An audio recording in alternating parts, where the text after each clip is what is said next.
Ano score mo, April? 20. Perfect. Bakit? Nag-aral kasi ako, hindi katulad mo. Nag-aral ako. Oo, mga 5 minutes lang kasi mas inuna mo yung jowa mo. Babawi ako. Makikita mo. E di bumawi ka, let's see kung sino mas matalino sa ating dalawa. Ano score mo sa exam? 41. 41? Wala ka pa sa kalingkingan ko, April. 48 ang score ko. Walang nagtatanong, Rona. Ito ang proof na I can multitask. Samantalang ikaw, wala ka na ng jowa. May 9 mistakes ka pa sa exam. Nakakairita yung pagmumukha mo habang iniinsulto mo ko. Ano ba mga mali mo? Yung computation. Mali yata yung ginamit kong formula. Patingin. Pangit talaga ang sulat mo. Turuan mo ako, hindi ko sinabing insultuhin mo yung penmanship ko. Napagbaliktad mo yung formula, ito dapat yung ginamit mong formula. Kunin mo libro mo, dali, explain ko. Ang baba ko, April! Kasalanan ko? Habang nagkukwis kasi tayo, binabangungot ako ng pagmumukha mo. Visit ka. Ano, ilang ka? 9. Ang baba nga! Ano ba mga sinagot mo? Pangalan ng jowa mo? Pangalan mo siguro nalagay ko kasi palagi kang mali sa paningin ko. Hindi kita pinalaking ganito, BFF. This is not you. Wake up! Ilang ka ba? 9 rin. Pumali ako sa true or false eh. Tignan mo, 9 ka rin eh. Magkaaway ba kayo? Hindi. No? Eh bakit parang magkalaban kayo lagi pagdating sa exams, quizzes at saka recitations? Para kayo nagpapayabangan ganun. Rona? Totoo ba yun? Are you competing with me? Are you threatened? Bring it on. Ganun ba gusto mo? Alam mo, Kayla, this is just how we motivate each other. Friendly competition, tapos kami lang yung nagkakaintindihan. Pero okay kaming dalawa. Hindi kami magkaaway, di ba? Oo, hindi kami magkaaway. Palagi ko nga siyang tinuturuan kasi mas matalino ko kaysa sa kanya eh. Mas matalino ako. Mas napaka-sobrang talino. Mag-best friend nga talaga kayo. Kayo lang talaga nagkakaintindihan. Excuse me.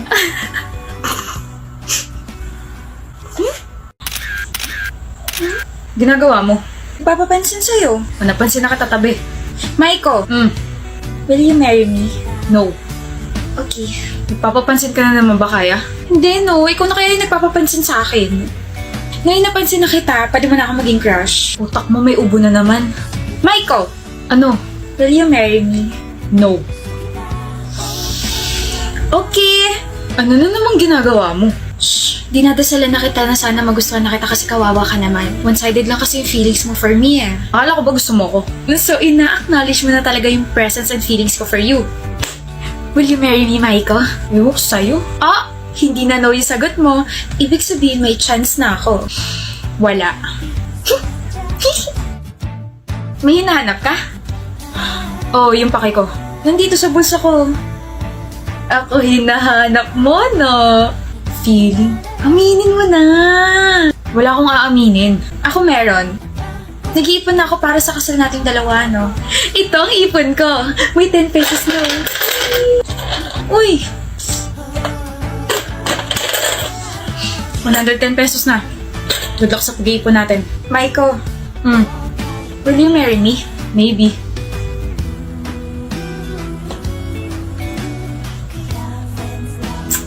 Maiko, ba't nandito ka sa building namin? Nasaan yung maliit na jar? Nandito sa bag ko. Ako na. Bakit? Itatapon mo? Akala ko ba okay na tayo? I mean, alam ko naman na one-sided pa rin yung feelings ko para sa'yo, pero... Sira, di ba puno na yun? Oo. Nakabili na kasi ako ng mas malaking plastic jar. Tapos nakahanap na ako ng part-time. Wait, naghanap ka ng part-time job? Bakit? Para sa kasal natin. Ha? Masipag ako kaya. Mukhang mapapadali kasal natin ah. Teka, Maiko. Bigay ko sa'yo yung jar mamaya. Will you marry me? Pakakasalan kita kaya. I received a wedding invitation from your ex. Like, ang kapal naman ng mukha niya. Best friend mo ako, so bakit niya ako sasendan, di ba? Wedding will happen sa Batanes, like, ang ganda ron. Tapos sabi sa invitation, magkakaroon daw tayo ng all-paid expense trip. Jewel, wait, hindi ka ba naka-receive ng invitation? Oh my gosh. Bakit ka ba tinatanong? Sorry for being insensitive. Ex mo nga pala si Maiko. Of course, he won't invite you. Hi love, sorry I'm late. Hi, Maiko. Hi, Maiko? Maiko? Yes? Wait! Kayo pa rin? Nag-break ba tayo, mahal? Ewan ko dyan, nagbago lang ako ng book, tsaka 7 buwan na kami hindi nagkita kung ano yung mga pinagsasabi. Wait! A minute! Di ba ikakasal ka na, Maiko? Oo, okay kaya. Tsaka hindi ako papayag na hindi siya sa akin ikasal. Ha? What did I miss? Ito yung nangyayari kapag hindi tayo masyado nakikita, no? Eh ano yun? Sabi sa invitation, Maiko and Christina. O sino si Christina? Oh. Sorry na, best friend. May alak pa yata sa utak ko. And believe na nawala sa isip mo na Christina Kaya Alvarez yung full name ko. Na magiging Mrs. Christina Kaya A. Castro. Shh! Mamaya ka sa akin. Ano ba? Sa harap ko pa talaga? Gusto ko rin ng she fell first but he fell harder na trope. Lord! Maghabol ka rin kasi. And mag-propose agad. Pag nagkaroon ako ng jowa, magpapagupit din ako at ibabalik ko ang hair ko sa black. Kaingkit! Gawin natin yung pop ni Nayon. Yung ganon. Turuan naman kati. Ayoko, Jayla. Hindi ako mahilig sa ganyan. Ayaw mo talaga, Craig? Ayoko. Okay.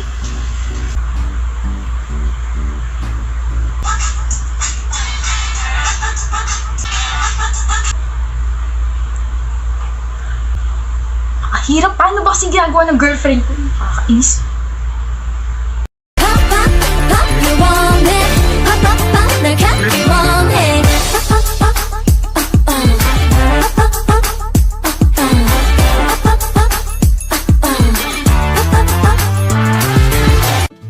Nagawa ko! Nagawa ko! Nagawa ko! Nagawa ko! Kanina ka pa dyan?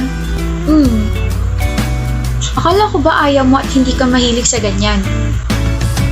Hindi ako matiis. Mahal mo talaga ako, no? Malamang mahal kita. Tsaka sasamahan kita sa gusto mo. Kaya halika na, gawin na natin yung pop-up ng bias mo. Pop lang, hindi pop-up, Craig. Ano yan, paputok? Whatever. Picture tayo.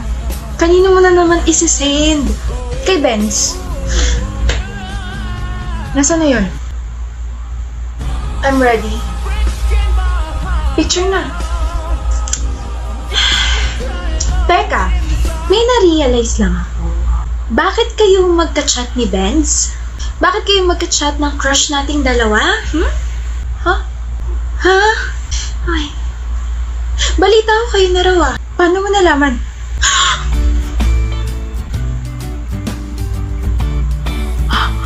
Bestie. Huwag mo ko ma-bestie-bestie. Ahas ka. Pero congrats, ikaw ang nagwagi. Haba ng buhok mo, abot EDSA. Oo. Sorry. Swerte ka at si Benz ang pinakalis na crush ko at may 11 pa ako natitira na crush. Oo. Nagbilang pa talaga siya. I can't believe ako na lang single sa ating dalawa. Galit ka ba sa akin? Hindi naman, pero sana sinabi mo agad sa akin para nakapag-adjust ako, diba? Kwento ko ng kwento tungkol sa kanya tapos kayo na pala. Kahapon na naging kami. Ba't sumasagot ka pa? Sorry na, Nati. Basta ba ilakad mo ako sa kuya ma? Pogi rin yun si Jack, ano? Kuya! Bakit? Si Nati nga pala. Hi. Kilala ko yan. Di ba ikaw yung nagpa-picture sa akin last year? May girlfriend ako bata.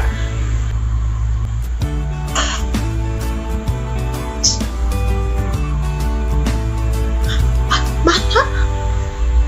Bata? Kapal. Naman ako minor ah. 10 na lang yung crush ko, Jerry. Kailangan ko pang kumain ng kumain para sa love life ko. Visit ka kasi. Hi, pwede pakitawag si Sidge. At bakit? Maibibigay lang ako.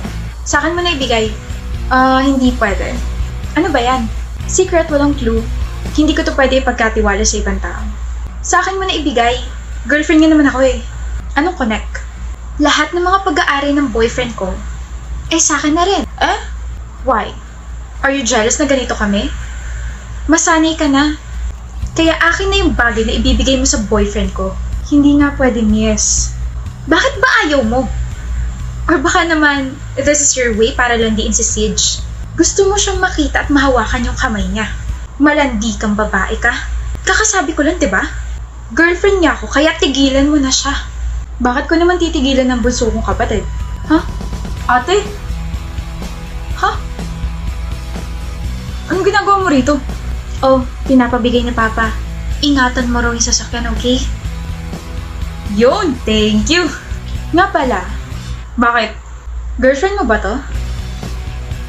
Oh, Janina. Naku, sumati ko. Bakit di mo ako tinawag? Girlfriend mo, bunso? Hindi oh. Single ako ate. Classmate ko to, si Janina. Buti naman. Buti naman. Oo, buti naman at hindi ka pumapatol sa babaeng bastos na katulad niya. Ano? Bakit? Sinabihan niya akong malandi eh. Ano? And she told me na boyfriend ka niya. Ingat ka, bunso. Nakakatakot yung mga ganyang klaseng tao. Laters. Siege. Sinabi mo yun, Janina?